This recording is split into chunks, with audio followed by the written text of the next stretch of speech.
সারা পৃথিবীর ইহুদি আর খ্রিস্টানরা মিলে মুসলমানদেরকে শেষ করতে চাচ্ছে।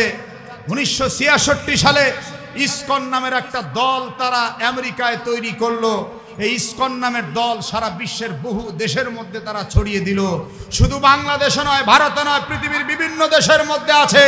এই ইসকন নামের দল এখন বাংলাদেশের মধ্যেও মাথা চারা দিয়েছে। চিন্ময় কৃষ্ণ দাসকে ধরার পরে ভারত একটু মাথা আছাড়া দিয়েছে, কিন্তু ভারত জানে না বাঙালি কি জিনিস। ভারত যদি একবার ইতিহাসকে মনে করে, ভারতের কলিজা 7 বার কাঁপতে বাধ্য হবে। কারণ হচ্ছে এই বাঙালি জাতি 48-এ একবার রক্ত দিয়েছে দেশের জন্য। কথা বলেন না কেন, ঠিক কিনা? এই বাঙালি জাতি 52-তে রক্ত দিয়েছে, এই বাঙালি জাতি 71-এ রক্ত দিয়েছে। এই 52 সালে রক্ত দেওয়ার পরে, 71-এ রক্ত দেওয়ার পরে আবার 5ই আগস্টে রক্ত দিয়েছে। রক্ত লাগলে আরো দেব। কথা বলেন না কেন, ঠিক কিনা? রক্ত লাগলে আরো দেওয়া হবে, কিন্তু বাংলাদেশের 1 ইঞ্চি মাটি ভারতের মালাউনদের হাতে ছেড়ে দেওয়া হবে না, হবে না, হবে না। 1 ইঞ্চি মাটিও ছেড়ে দেওয়া হবে না। সম্মানিত উপস্থিতি, আমি বলতে চাই, ইহুদিরা বলছে আল্লাহর আসমানি কিতাব তাওরাতকে পৃথিবীতে প্রতিষ্ঠিত করতে হবে। খ্রিস্টান বলছে আল্লাহর আসমানি কিতাব ইনজিলকে পৃথিবীতে প্রতিষ্ঠিত করতে হবে। বৌদ্ধরা বলছে তাদের ব্যক্তিগত ত্রিপিটক পৃথিবীতে প্রতিষ্ঠিত করতে হবে। হিন্দুরা বলছে ঋগ্বেদ, সামবেদ, যজুর্বেদ, অথর্ববেদ পৃথিবীতে প্রতিষ্ঠা করতে হবে। আমি চ্যালেঞ্জ করে বলছি, তোমরা যদি আল কোরআনের চ্যালেঞ্জ গ্রহণ করতে পারো, তাহলে কোরআন বাদে অন্য কিছু প্রতিষ্ঠার স্বপ্ন দেখো। আর যদি চ্যালেঞ্জ গ্রহণ করতে না পারো, অন্য স্বপ্ন বাদ দিয়ে কোরআনকে গ্রহণ করো।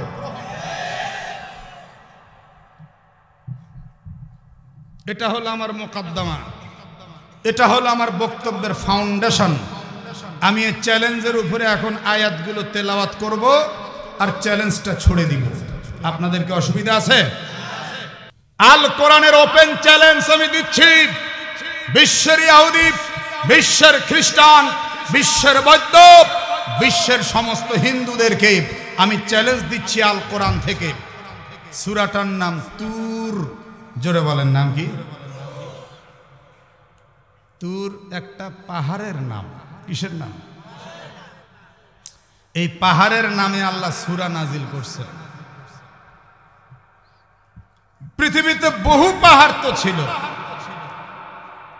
গারে হেরা ছিল, জাবালে রহমত ছিল, এবং আমাদের এশিয়া উপমহাদেশের মধ্যে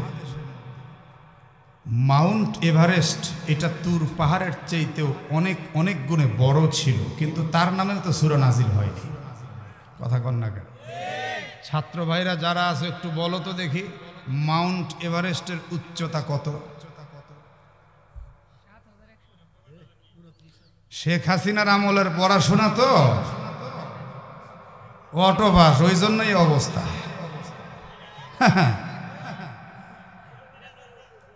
যে আমলে পড়াশোনা করতে গিয়ে কিরিং কিরিং সাইকেল চালাই শিক্ষা দেওয়া হয়, সে পড়াশোনা তো এরকমই হবে। ওরে ও ভাউয়া ব্যাং, এত জোরে লাফাও কেন? তো আর কি বা হতে পারে?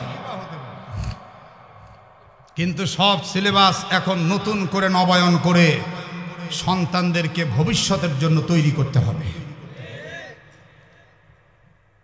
28,029 ফুট উচ্চতার এই মাউন্ট এভারেস্ট।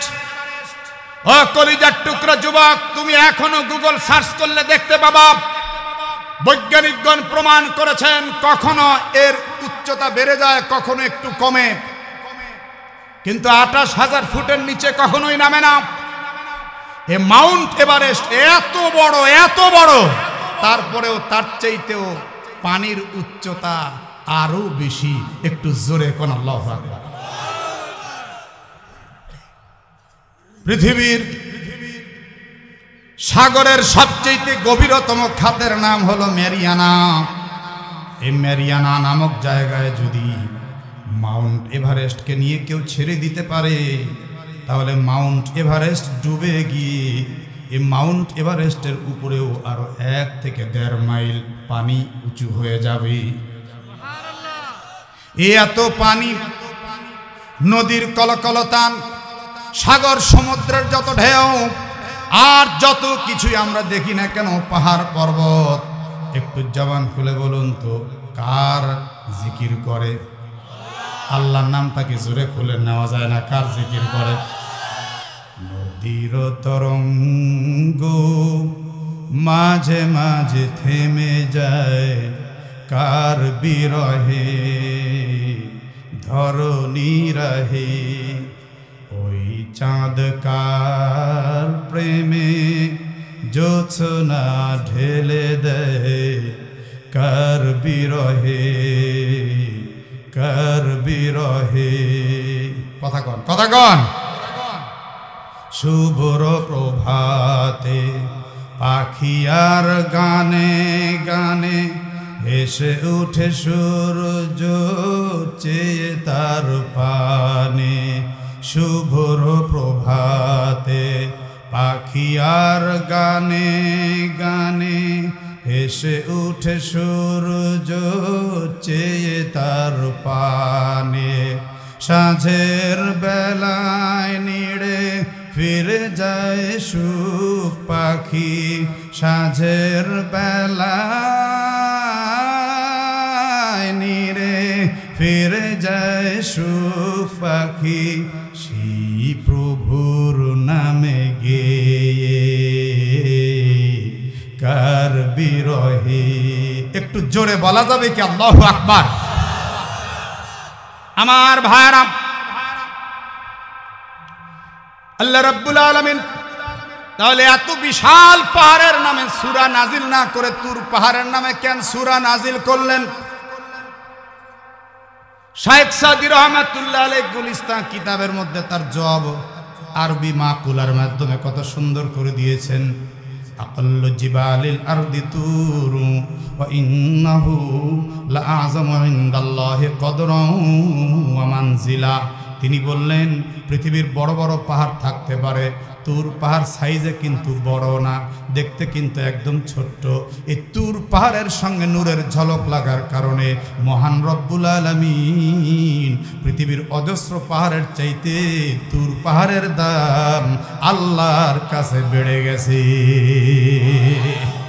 তুর পাহাড়ের সাথে নূরের ঝলক মানে এই যে কোরআনে আল্লাহ রাব্বুল আলামিন কি বলছেন, ওয়ালাম্মা জাআ মূসা লিমিকাতিনা ওয়া কাল্লামাহু রাব্বুহু قال رب أرني أنظر إليك قال لا تراني ولكن انظر إلى الجبل فإن استقر مكانه فسوف تراني فلما تجلى ربه للجبل جعله دكا وخر موسى صعقا فلما أفاق قال سبحانك تبت إليك وأنا أول المؤمنين।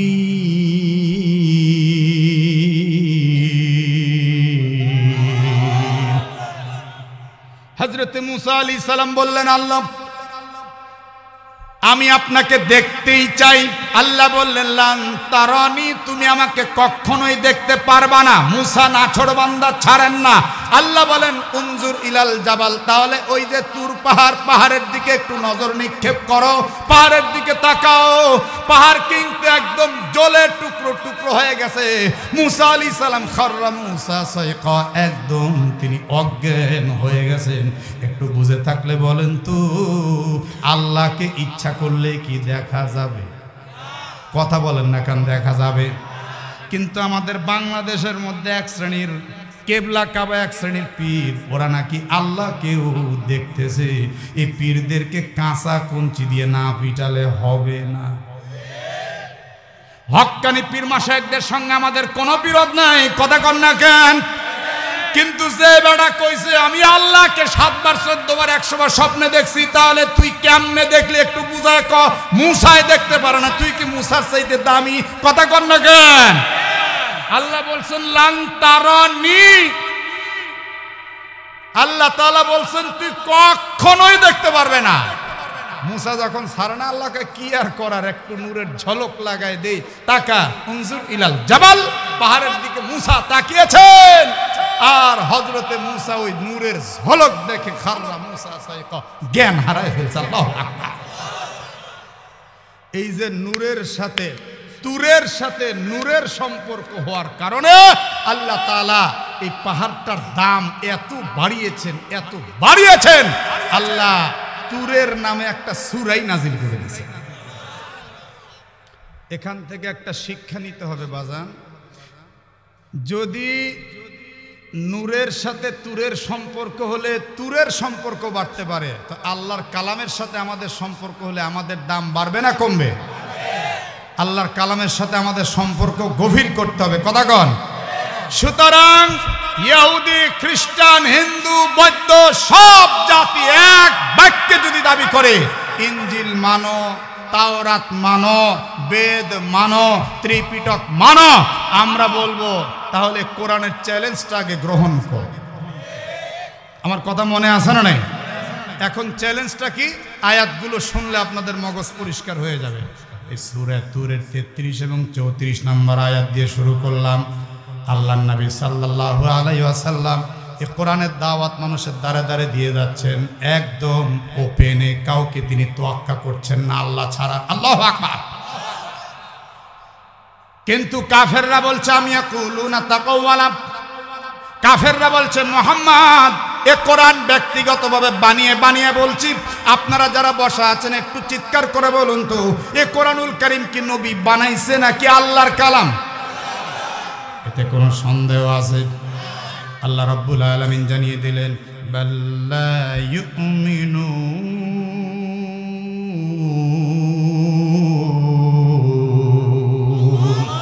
নবীজি গো, তারা যে বলছে কোরআন আপনি বানিয়েছেন, বরং তারা ঈমান আনবে না বলে এমন উল্টা পাল্টা চাটুকারিতা করতেছে। হাসিনা 16 বছর তার ক্যাবিনেট নিয়ে ইসলামের বিরুদ্ধাচরণ করেছিল বলেই তো উল্টাপাল্টা বক্তব্য দিত, আর বলতো হেফাজতে ইসলামের আন্দোলন করতে গিয়া হুজুররা রং মাখায় মাখায় শুয়েছিল। আসলে তুই ইসলাম মানবি না, হুজুরদেরকেও মানবি না, এই জন্য তুই উল্টাপাল্টা বক্তৃতা দিয়েছিলি। আলেমরা বারবার বারবার সতর্ক করেছিল, কিন্তু আলেমদের কথা উনি শুনলেন না। এখন তুমি কলা খাও, এখন কলা খাও। আলেমদের ভালো লাগে নাই তো, ওই মক্কার ওই কাফেরদেরও আসলে ঈমান আনতে মনে চায় নাই, এজন্য রসুলের উপরে মিথ্যা অপবাদ চাপিয়ে বলেছে আসলেও এই মুহাম্মদ এই কোরআন এগুলো বানায় বানায় বানায় বানায় কয়। আল্লাহ রাব্বুল আলামিন আর সহ্য করতে পারলেন না, সঙ্গে সঙ্গে সূরা তুরের 34 নম্বর আয়াত নাজিল করে দিলেন।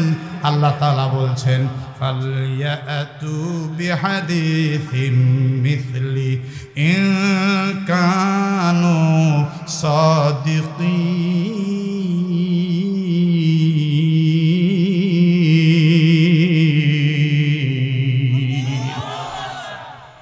আল্লাহ রাব্বুল আলামিন বললেন, নবীজি গো, তারা যে বলছে এই কোরআন আপনি বানিয়েছেন, যদি ইনকানু সাদিকিন, ইনে শর্তিয়া লাগিয়ে আল্লাহ বললেন যদি তাদের দাবিতে তারা সত্যবাদী হয়, তাহলে তাদেরকে বলুন তারা যেন এ পুরো 30 পারা কোরআনের মতো আর একটা কোরআন বানিয়ে দেখায়।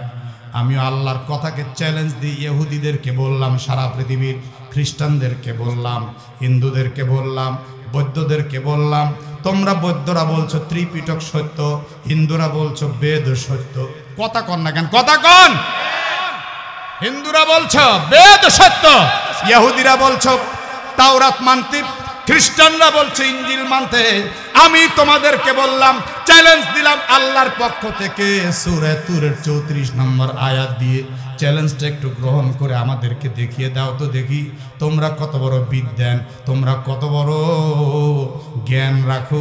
এই কোরআনের মতো আর একটা কোরআন বানিয়ে দাও দেখি। আমার নবীর জামানায় কেউ বানাতে পারেনি, আপনারা কি বলেন বর্তমানেও পারবে? যুবকরা আসতে কইলা কেন? তোমরাই তো আমার সম্বল, আওয়াজ করে বলো পারবে। কিয়ামত পর্যন্ত কোরআনের মতো আর একটা কোরআন কেউ কি বানাতে পারবে? এখানে আল্লাহ মারাত্মক একটা কথা বলেছেন, হালকা তাফসির সাপেক্ষ, ব্যাখ্যা সাপেক্ষ। আল্লাহ বলেছেন যদি তাদের কথায় তারা সত্যবাদী হয়, তার মানে কি?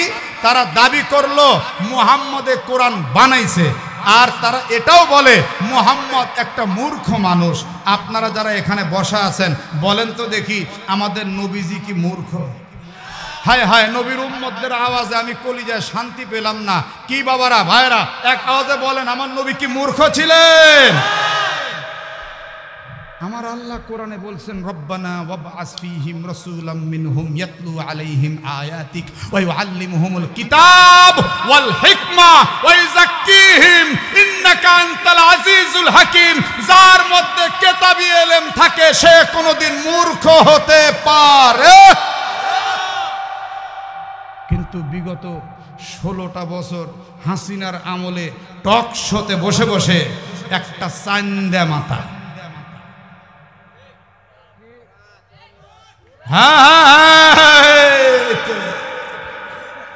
তারপরে আর একটা চান্দু আছিল মুরগি চোর। কথা কয় না রে যুবকেরা? এরা টক শোতে বসে বসে ইনিয়ে বিনিয়ে কোরআনের বিরুদ্ধে বলতো, আমার নবীর বিরুদ্ধে বলতো। আমি আজকের এই মাহফিল থেকে ঘোষণা দিতে চাই, এই শূন্য ভূমিতে আজকে কোরআনের যে বীজ বপিত হয়েছে এখন আর শূন্য নেই। এখান থেকে যদি কেউ কোরআনকে বিতাড়ন করার চেষ্টা করো, কোরআন নিয়ে উল্টাপাল্টা বক্তব্য দাও, অদূর ভবিষ্যতে তোমাদের অবশ্যই জিহ্বা টেনে ছিঁড়ে দেওয়া হবে, আল্লাহর জমিনে তোমাদেরকে পুঁতে ফেলে দেওয়া হবে।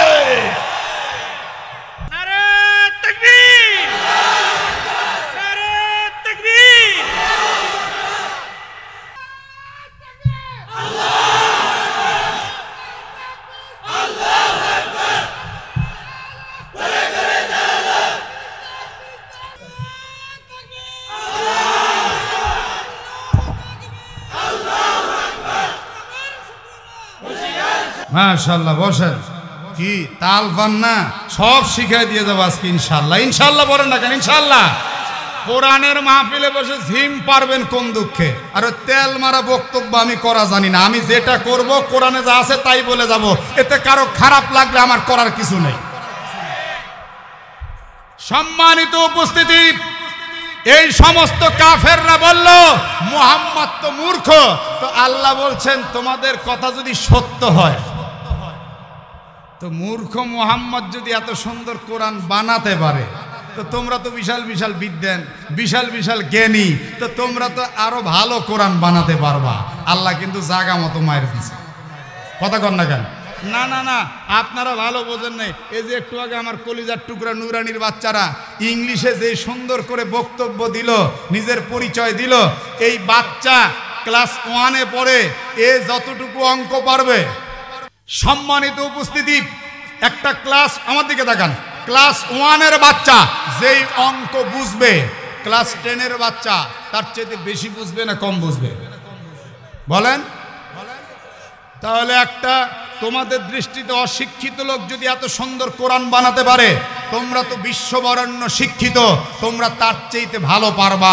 ইনকানু সাদিকিন, যদি তোমাদের দাবিতে তোমরা সত্যবাদী হও, ও বিশ্বের ইহুদি, ও বিশ্বের খ্রিস্টান, ও হিন্দু, ও বৌদ্ধ, ও গারো, ও মারমা, ও আসামিরা যারা আছো, তোমরা বলো এ কোরআনের মতো আর একটা কোরআন বানিয়ে দেখাও।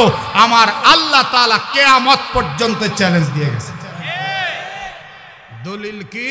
সূরা বনী ইসরাঈল 88 নম্বর আয়াত। কত নম্বর আয়াত? আল্লাহ রাব্বুল আলামিন বলছেন, কুল্লাইন ইজতামাআতিল ইনসু ওয়াল জিন্নু আলা আন ইয়াতু বিমিসলি হাযাল কুরআন লা ইয়াতুনা বিমিসলি ওয়ালাউ কানা বা'দুহুম লিবা'দিন যাহীরা। আল্লাহ রাব্বুল আলামিন বলছেন, নবীজি গো, আপনি তাদেরকে বলে দেন তারা কোরআনের মতো আর একটা কোরআন আনয়ন করুক। আল্লাহ বলেন, এজন্য তারা যত জিন ইনসান আছে সবাই একজন আরেকজনের সহযোগী হয়ে যাক, একজন আরেকজনের সহযোগী হয়ে এ কোরআনের মতো আর একটা কোরআন যেন তারা বানিয়ে দেখায়। লা ইয়াতুনা বিমিসলি, তারা কিন্তু কোরআনের মতো আর একটা কোরআন বানিয়ে আনতে পারবে না। আল্লাহ স্পষ্ট হয়ে বলে দিয়েছেন। কিয়ামত পর্যন্ত আল্লাহ ওপেন চ্যালেঞ্জ দিয়েছেন। দেওয়ার পরে মহান রব্বুল আলামিন আজও পর্যন্ত সেই চ্যালেঞ্জকে অব্যাহত রেখেছেন। কিন্তু এখন পর্যন্ত কোরআনের বিরুদ্ধে উল্টাপাল্টা বকনেওয়ালা আছে, কিন্তু কোরআনের মতো আর একটা কোরআন বানিয়ে দেখাতে পারেনি।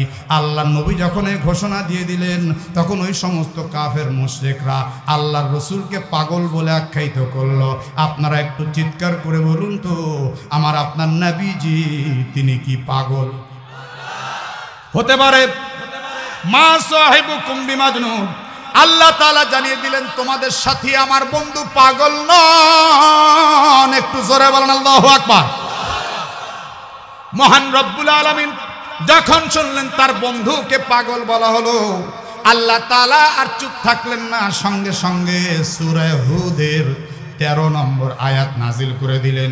আল্লাহ তাআলা বলছেন, আম ইয়াকুলুনা ইফতারা কুল ফাতু বিআশরি সুওয়ারিন মিসলিহি মুফতারায়াত ওয়াদউ মান ইসতাতাতুম মিন দুনিল্লাহ ইন কুনতুম সাদিকিন। আল্লাহ রাব্বুল আলামিন জানিয়ে দিলেন, নবী গো তারা এখনো বলেই যাচ্ছে ইফতারা, এই কোরআন আপনি রচনা করেছেন, এই কোরআন আপনি বানিয়েছেন। নবীজি গো সর্বপ্রথম আমি 30 পারা কোরআনের চ্যালেঞ্জ দিলাম, এরপরে তারা আপনাকে পাগল বলল, উল্টা পাল্টা করতে থাকলো।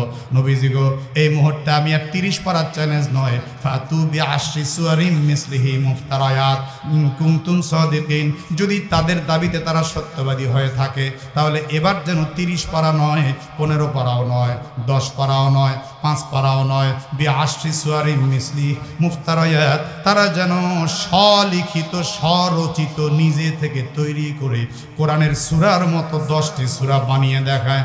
আল্লাহ ধরে ধরে ধরে না, ধরলে কিন্তু কথা কয় না রে পুরুদ্দারে, আল্লাহ ন্যাংরা মশা দিয়া একদম ফিনিশ করে দিছে। কথা কর না কেন, ঠিক কিনা?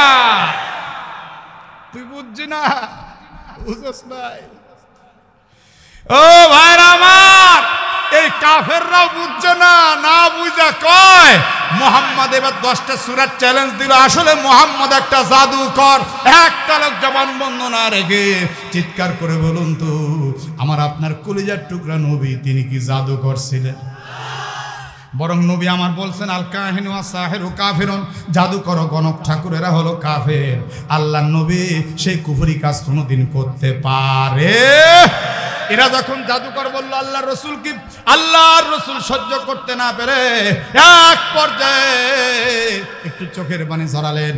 আর আল্লাহ তাআলা সঙ্গে সঙ্গে কোরআনুল কারীমের সূরাতুল বাকারার 23 এবং 24 নম্বর আয়াত নাজিল করে দিলেন, ওয়া ইন কুনতুম ফি রাইবিম মিম্মা নাযালনা আলা আবদিনা ফাতু বিসূরাতিম মিন মিসলি ওয়াদউ শুহাদাআকুম মিন দুনিল্লাহ ইন কুনতুম সাদিকিন ফাইন লাম তাফআলু ওয়া লান তাফআলু ফাত্তাকুন নারাল্লাতী ওয়াকুদুহান নাস ওয়াল হিজারা উইদ্দাত লিল কাফিরিন।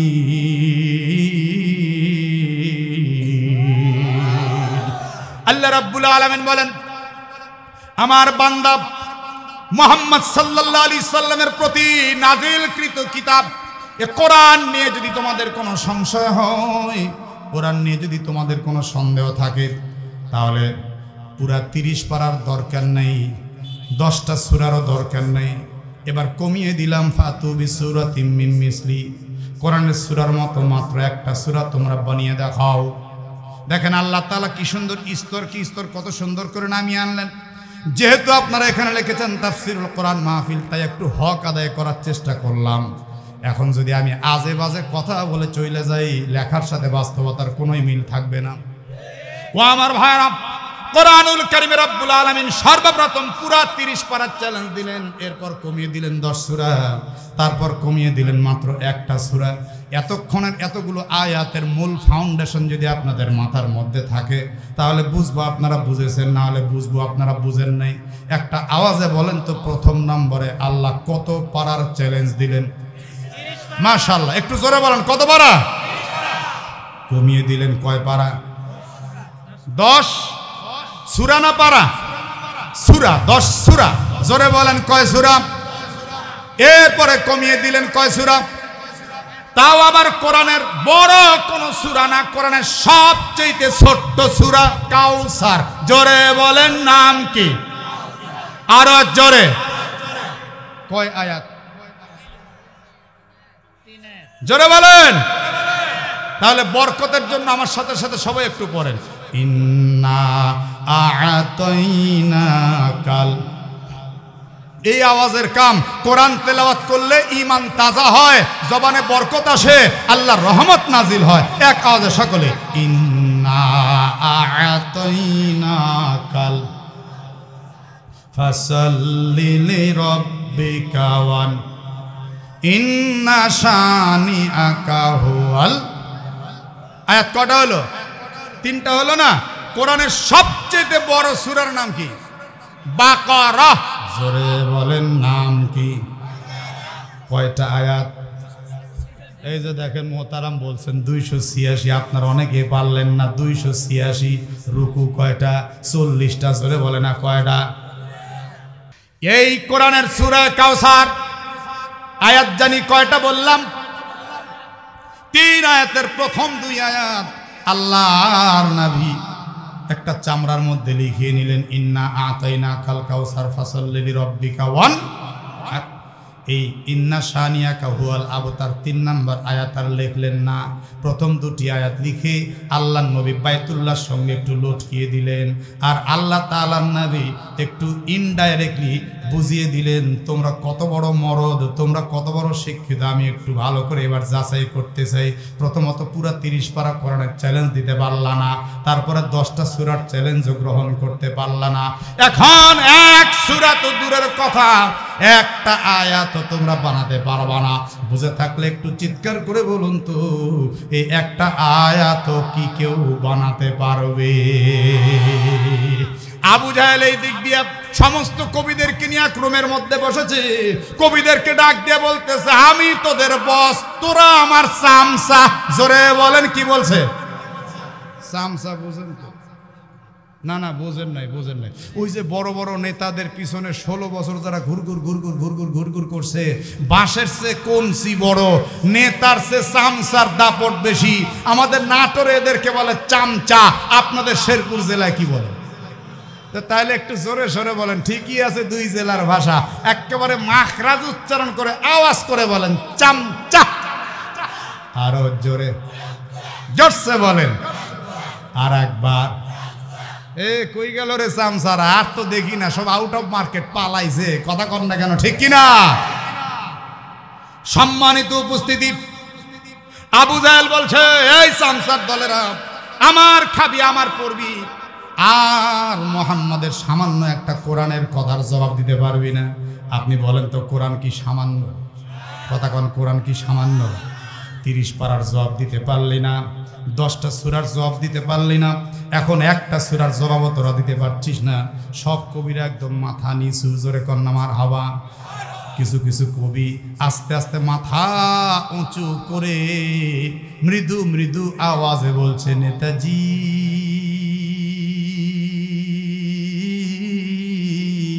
আসলে আমরা যে মাপের সাহিত্যের জ্ঞান অর্জন করেছি, আমরা যে মাপের সাহিত্যিক, ওই সাহিত্যের চাইতেও কোটি কোটি গুণ দামি সাহিত্যের কিতাব হলো আল কোরআন। ওই মুহাম্মাদের আল কোরআনের সাহিত্য মাখা কোরআনের কথা আমাদের মাথাতেই ঢুকে না। একটু চিল্লা এখন আল্লাহু আকবার। আবু জাহেল দাঁত কিটমিট করে বলছে, এখন তোদের প্রত্যেককে ঘর থেকে মস্তকটা উড়িয়ে দিতে মন চাচ্ছে। কিছুক্ষণের মধ্যে একজন ব্যক্তি এসে বলছে, নেতা আসলে মুহাম্মদ আপনার গালের মধ্যে একটা থাপ্পড় মারছে। আল্লাহু আকবার কর না কেন? সাথে সাথে আবু জাহেল চমকে উঠে গাল ধরছে, মারহাবা। আবু জাহেল কই, মোহাম্মদ কই? না না, এইভাবে মারেনি, এটা হলো বুদ্ধির মায়ের। মায়ের তো বহু ধরনের আছে, কথা কন। যেমন এখন ডক্টর ইউনূস সাহেব ভারতকে কিন্তু একটা বুদ্ধির মায়ের দিছে, কয় ভিসা বন্ধ করবি, কি খেলা যে দেখাবো তুই বুঝবি না। লালমনিরহাটে খালি এয়ারপোর্ট উদ্বোধনের একটু চিন্তা করছে, ভারতের কলিজায় খালি এরকম এরকম এরকম করতেছে। কথা কন না কেন, ঠিক কিনা? বাঙালি চিনোনি তুমি? বাঙালি চিনো নাই? ও আমার ভাইরা, আবু জাহেল এরকম চমকে উঠছে। আসল কথা হলো যাদের মধ্যে ঈমান নাই এরা হলো মরা। আমার রাসূল হাদিসে বলছে যাদের মধ্যে ঈমান আছে এরাই হলো জিন্দা। কথা কন না কেন, ঠিক কিনা? ওই মালাউনেরা যতই হুঙ্কার দিক না কেন ওরা কিন্তু মৃত, আর আমরা ঈমানওয়ালারা জিন্দা। ঈমানওয়ালারা গাজওয়ায়ে হিন্দ করবে, ওদেরকে অবশ্যই জাহান্নামের দ্বার প্রান্তে পৌঁছে দিবে। আর যদি আমরা মৃত্যুবরণ করি আমরা হব শহীদ, নয়তো হব গাজী, কিন্তু পিছপা হওয়ার কোনো সুযোগ নাই। কথা বলেন না কেন, ঠিক কিনা?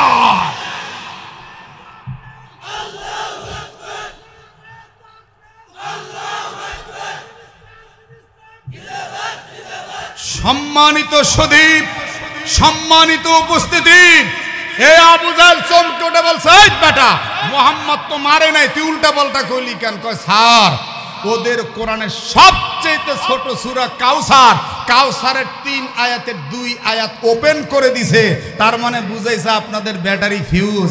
আপনারা যত বড় বিদ্বান হন, জ্ঞানী হন, কোরআন 30 পারা দূরের কথা, 10 সূরা দূরের কথা, 1 সূরা দূরের কথা, 1 আয়াতও আপনারা বানাতে পারবেন না। এবার কবিদের মধ্যে ছিল কবি গুরু লাবিদ শায়ের। লাবিদ শায়ের সঙ্গে সঙ্গে মুস্কি হাসতে হাসতে উঠছে, উঠে ডেকে বলছে, নেতা আমাকে একটু সুযোগ দিবেন। বলে কি আর সুযোগ চাও? বলে নেতা, যেহেতু বাইতুল্লাহর সঙ্গে সূরা কাউসারটা লটকিয়ে দিয়েছে 2টি আয়াত, 3 নাম্বার আয়াতটা গোপন রেখেছে। আমি বিশ্ববরেণ্য একজন কবি, একজন সাহিত্যিক। আমি কিন্তু দাঁড়িয়ে দাঁড়িয়ে, বসে শুয়ে, হাঁটতে চলতে সবসময় কবিতা আবৃত্তি করতে পারি। আমি সুললিত কণ্ঠে রানিং অবস্থা গান বানিয়ে বানিয়ে মানুষকে শোনাতে পারি। আমি যদি 2টো আয়াত দেখতে পারি তাহলে সূরা কাউসারের 3 নাম্বার আয়াতও বানিয়ে দিতে পারবো। আপনারা বলেন তো কোরআন কি কোনোদিন বানানো যাবে? এবার আবু জাহেল বলে ঠিক আছে, চল তাড়াতাড়ি চল, বাইতুল্লাহ চত্বরে চল, দেখি মুহাম্মদের সূরা কাউসারের কি লটকিয়ে দিয়েছে। এবার কবিগুরু আগে, এরপর নেতার দলেরা, তারপর কবিদের দলেরা, তারপর সামসাদের দলেরা, সবাই নতজানু হয়ে চলে যাচ্ছে। বাইতুল্লাহর সামনে গিয়ে কবি সাহেব সবার সামনে গিয়ে দাঁড়ালো। কবি সাহেব সবার সামনে দাঁড়িয়ে এবার এক দৃষ্টিতে সূরা কাউসারের 1 নাম্বার আয়াত দেখলো, 2 নাম্বার আয়াত দেখলো, তারপরে একটু চিন্তা করতে লাগলো। 2 নাম্বার আয়াত থেকে আবার 1 নাম্বার আয়াতে গেল, উল্টো দিকে যাচ্ছে, সিধা দিকেও যাচ্ছে, সোজা দিকে, উল্টো দিকে বারবার যাচ্ছে। মিনিটের পর মিনিট এবং লম্বা সময়ের পর সময়, ক্ষণের পর ক্ষণ কেটে যাচ্ছে, কিন্তু তার মাথার মধ্যে 3 নাম্বার কোনো আয়াত মিল পড়ছে না।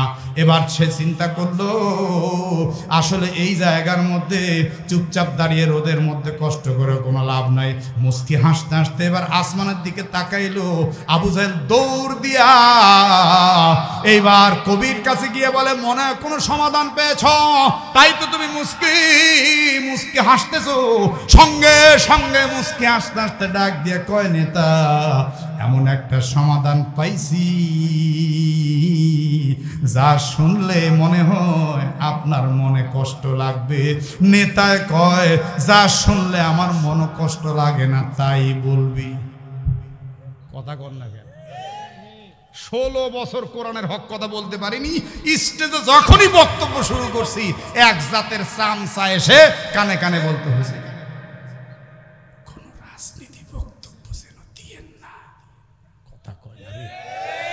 কি কয় নাই? কয় নাই? আমরাও বলি স্বৈরাচার বিদায় হইছে, আমরা কোনো স্বৈর শাসন আর বাংলাদেশে চাই না। আমরা আগামীর শাসন চাই, কোরআনের শাসন। কথা বলা যুবক, কোরআনের শাসন আমরা চাই, খুলাফায়ে রাশেদার যুগ আমরা দেখতে চাই। আমি চাই সেই যুগ, যে যুগ ছিল রাশেদার, যে যুগ ছিল রাশেদার, যেখানে ছিল না অন্যায় অবিচার। আমি চাই সেই যুগ, যে যুগ ছিল রাশেদার, যে যুগ ছিল রাশেদার। যাদের আসন ছিল খেজুর পাতার প্রাসাদ, অর্ধ পৃথিবী করেছিলেন যারা আবাদ। কথা বলেন না কেন? যাদের আসন ছিল খেজুর পাতার প্রাসাদ, অর্ধ পৃথিবী করেছিলেন যারা আবাদ। যেখানে হয়নি কারো ইজ্জত হারাবার। আমি চাই সেই যুগ, যে যুগ ছিল রাশেদার, যে যুগ ছিল রাশেদার।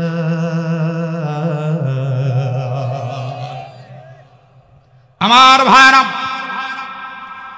এবার লাবিদ শায়ের বলছে, কথাটা না বললেও সমাধান হবে না। মারহাবা কোন, মারহাবা। লাবিদ শায়ের যা বলবে আমি আর আপনাদেরকে আল্লাহু আকবার বলতে বলা লাগবে না, শুনলে আপনাদের বুক থেকে চিৎকার দিয়ে এমনিতে আল্লাহু আকবার বেরিয়ে যাবে। লাবিদ শায়ের মুস্কি হাসতে হাসতে শাহাদত আঙ্গুলটা আসমানের দিকে উঁচু করলেন। এবার আস্তে আস্তে মাথাটা উঁচু করে বলছে, লাইসা হাযা মিন কালামিল বাশার। ওরে বিশ্ববাসী শোনে নাও, শোনে নাও, এ কোরআন মুহাম্মাদের ব্যক্তিগত রচনা করা নয়। এ কোরআন মুহাম্মদ বানিয়ে বানিয়ে বলে নাই, বরং এই কোরআন ঐশী বাণী, আল্লাহর কালাম। সম্মানিত ভাইরা আমার, এতক্ষণের আলোচনা শুনে কি বুঝলেন? কোরআন কার কালাম? মুকদ্দমার মধ্যে আমি যা বলেছিলাম, ইহুদিরা তাওরাতকে পৃথিবীতে প্রতিষ্ঠিত করতে চায়, আমি চ্যালেঞ্জ দিলাম, কোরআনের বিকল্প যদি কিছু বানায় দেখাইতে পারো তাহলে তাওরাতকে প্রতিষ্ঠিত করো, কারণ কোরআনের মধ্যে তাওরাতের কথা আছে। কথা কর না কেন? খ্রিস্টানদেরকেও চ্যালেঞ্জ দিলাম, যদি তোমরা এই কোরআনের মতো আর একটা কোরআন বানিয়ে দেখাতে পারো তাহলে তোমরা ইঞ্জিল নিয়ে তাড়াহুড়া করো, কারণ ইঞ্জিলের কথাও কোরআনের মধ্যেই আছে। আমার বাবারা, আমার ভাইরা, সব পুস্তকধারীদেরকে আমি চ্যালেঞ্জ দিয়ে বললাম, কোরআনের মতো বিকল্প আর কোনো কিতাব নাই। সুতরাং আসো আসো, সবাই কোরআনের ছায়া তলে আসো। একটু আওয়াজ করে বলুন, আল্লাহ তাআলা সবাইকে কোরআনের ছায়া তলে কবুল করে নেন। তোমার জন্য বিশ্ববরেণ্য, বিশ্ব একদম সুন্দরী নারী তোমার জন্য আমরা ব্যবস্থা করব, তবুও তুমি কোরআনের দাওয়াত দিও না। আল্লাহর নবী বলেছেন, আমার এক হাতে চন্দ্র আরেক হাতে সূর্য দিলেও আমি কোরআনের দাওয়াত থেকে পিছনে হটব না। আমরাও আজকে সংকল্পবদ্ধ হয়ে যাই, জীবনে যত ঝড় ঝাপটা আসুক আমরা কোরআনের দাওয়াত থেকে পিছনে হটব না। কথা বলেন না কেন? ঠিক কিনা? সকলেই ইস্তেগফার পাঠ করতে থাকেন। যারা বাইরে আছেন সবাই ভিতরে চলে আসেন, আখিরি মোনাজাত দিব, হতে পারে মোনাজাত জীবনের শেষ মোনাজাত। সবাই চলে আসেন, দুরূদ শরীফ পড়েন। আল্লাহুম্মা সাল্লি আলা মুহাম্মাদিন ওয়া আলা আলি মুহাম্মাদ কামা সাল্লাইতা আলা ইব্রাহিম ওয়া আলা আলি ইব্রাহিম ইন্নাকা হামিদুম মাজিদ। আল্লাহুম্মা বারিক আলা মুহাম্মাদিন ওয়া আলা আলি মুহাম্মাদ কামা বারাকতা আলা ইব্রাহিম ওয়া আলা আলি ইব্রাহিম ইন্নাকা হামিদুম মাজিদ। আলহামদুলিল্লাহি রাব্বিল আলামিন। আমিন। সবার জন্য দোয়া করবেন, মৃত ব্যক্তিদের। আসসালাতু ওয়াসসালামু আলা সাইয়্যিদিল আমবিয়াই ওয়াল মুরসালিন ওয়া আলা আলিহি ওয়া আসহাবিহি আজমাইন। রব্বুল আলামিন, তাহাজ্জুদের মুহূর্তে আপনার রহমতের দরওয়াজায় দুখানি করে হাত উত্তোলন করেছি। মেহেরবানি করে আমাদের জীবনের সব গুনাহগুলো ক্ষমা করে দেন ইয়া রব্বুল আলামিন। গুনাহ করতে করতে এত বেশি গুনাহ করেছি, গুনার দিকে তাকালে জাহান্নাম ছাড়া কিছুই দেখি না। সামান্য নেকির দিকে তাকালে তার দ্বারা জান্নাতের কামনাও করতে পারি না। আল্লাহ গো, আমাদের গুনার দিকে না তাকিয়ে সামান্য নেকির বদৌলতে হলেও সবাইকে নেকি দিকে তাকিয়ে জান্নাতি কবুল করেন। মাবুদ, পর্দার আড়ালে আমার শ্রদ্ধা ভাজন মা ও বোনেরা রয়েছেন। আমার মাদেরকে আবেদা, সালেহা, তাহেরা, জাহেদা, স্বামী বক্তা, পর্দানিশী কবুল করেন। আল্লাহ, পুরুষ মানুষরাও যারা বসে আছে, আমার ভাই ও বাবাজিরা, সবাইকে আপনি কবুল করেন।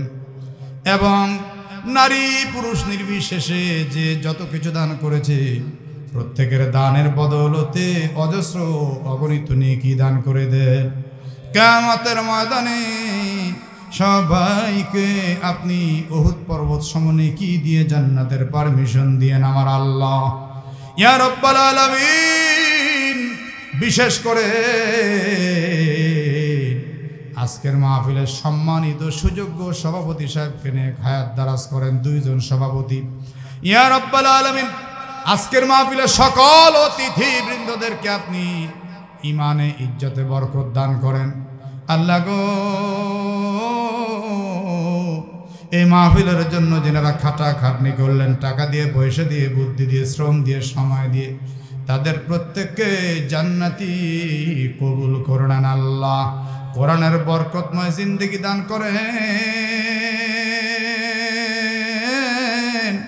বিশেষ করে যেই মাদ্রাসার জন্য আমরা মাহফিল করলাম, এই মাদ্রাসার জমি দাতা যারা, তাদের জন্য আপনি জান্নাতের জমি বরাদ্দ করে দেন আল্লাহ। অত্র মাদ্রাসার ম্যানেজিং কমিটিতে যারা ছিলেন, বর্তমানে আছেন, আর কিয়ামত পর্যন্ত আসবেন, সভাপতি, সেক্রেটারি, ক্যাশিয়ার, সদস্যবৃন্দ, এই মাদ্রাসাকে যারা ভালোবাসে, বুদ্ধি দেয়, শ্রম দেয়, সময় দেয়, টাকা পয়সা দেয়, প্রত্যেককে কাল কিয়ামতের ময়দানে নবীজির বরকতপূর্ণ হাতে এক পেয়ালা করে হাউজে কাউসার নসিব করে দিয়েন আল্লাহ। আল্লাহ গো, অত্র মাদ্রাসার খেদমতের বদৌলতে প্রত্যেকটা ঘরে ঘরে আপনি কোরআনের নূর জ্বালিয়ে দেন। আজকে একটা ছাত্রর মাথায় পাগড়ি দেওয়া হলো, এই বাচ্চাটাকে আপনি হামেলে কোরআন, হামেলে হাদিস বানিয়ে দেন। 22 জন বাচ্চার হাতে পবিত্র আমানত কোরআনুল কারীম তুলে দেওয়া হলো। এই বাচ্চাদেরকে ভবিষ্যতে জামানার শ্রেষ্ঠ বুজুর্গ কবুল করে নিয়েন আল্লাহ রব্বুল আলামিন। পত্র মাদ্রাসার উস্তাদ স্টাফ যারা আছেন, বিশেষ করে মুহতামিম সাহেব হুজুর, আশরাফ ভাই বড় ভদ্রলোক, নরম দিলের মানুষ, ইয়া রাব্বাল আলামিন। উস্তাদ স্টাফদের প্রত্যেকের সিনাগুলোকে এলেমের নূর দিয়ে ভরপুর করে দেন আল্লাহ গো। এই মাহফিলের জন্য প্রবাসীরাও সহযোগিতা করেছে, ব্যবসায়ী ভাইরাও সহযোগিতা করেছে। আল্লাহ যে যতভাবে সহযোগিতা করছে, প্রত্যেকের সমস্ত সহযোগিতার বদৌলতে অজস্র বরকত নসিব করেন ইয়া রাব্বাল আলামিন। বাংলাদেশে শুধু নয়, সারা পৃথিবীতে মুসলিম নির্যাতিত মুসলমানদেরকে আপনি হেফাজত করেন ইয়া রাব্বাল আলামিন। ভারত কর্তৃক বাংলাদেশের যে প্রপাগান্ডা ছড়াচ্ছে, ভারতকে আপনি হেদায়াত দান করেন ইয়া আল্লাহ। যদি তাদের হেদায়াত না থাকে, তাদেরকে আপনি ধ্বংস করে দেন, কারণ নবীজি স্বয়ং তাদের বিরুদ্ধে গজওয়ে হিন্দের ঘোষণা করে গেছেন। আল্লাহ, তাদেরকে ছাড় দেওয়ার মতো চিন্তা চেতনা নবীর উম্মতদের কখনোই হবে না ইয়া আল্লাহ। তাদের প্রপাগান্ডাকে আপনি একদম জমিনের সাথে মিলিয়ে দেন, মিটিয়ে দেন, নস্যাৎ করে দেন আল্লাহ রব্বুল আলামিন। বাংলাদেশের উপরে শকুনের নজর পড়েছে। এই বাংলাদেশকে আপনি হেফাজত করেন। আগামীর পার্লামেন্টে এমন একজন সরকার আপনি দান করবেন, যে সরকারের দ্বারা দেশ ও দশের খেদমত হবে, মসজিদ মাদ্রাসার উন্নয়ন হবে। ইয়া রাব্বাল আলামিন, বাবা আদম থেকে নিয়ে আজ পর্যন্ত সমস্ত মুমিনিন মুমিনাতকে আপনি জান্নাতি কবুল করেন। আমাদের দাদু দাদি, নানু নানি, ফুফা ফুফি, পূর্বপুরুষ সবাইকে জান্নাতি কবুল করেন। ইয়া আল্লাহ, অত্র রৌহা ব্যাপারী পাড়া সহ আশেপাশের যত মাইয়াত 3.5 হাত অন্ধকার কবরে চলে গেছে, জানি না তারা কি অবস্থার মধ্যে আছে।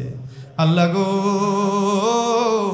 আজকের এই কোরআনের মাহফিলের বদৌলতে অন্ধকার কবরগুলিকে আপনি আলোকিত করে দেন আমার আল্লাহ।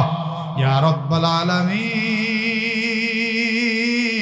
শুধু তাই নয়, আমার সঙ্গে যিনারা হাত তুলে আমিন আমিন করছেন, জানি না গো আল্লাহ, এ দুটি হাত দিয়ে কে তার জনম দুঃখী মাকে কবরে শোয়া দিছে, জানি না গো আল্লাহ, এ দুটি হাত দিয়ে কে তার মোহাব্বতের বাবাকে কবরে শোয়া দিছে।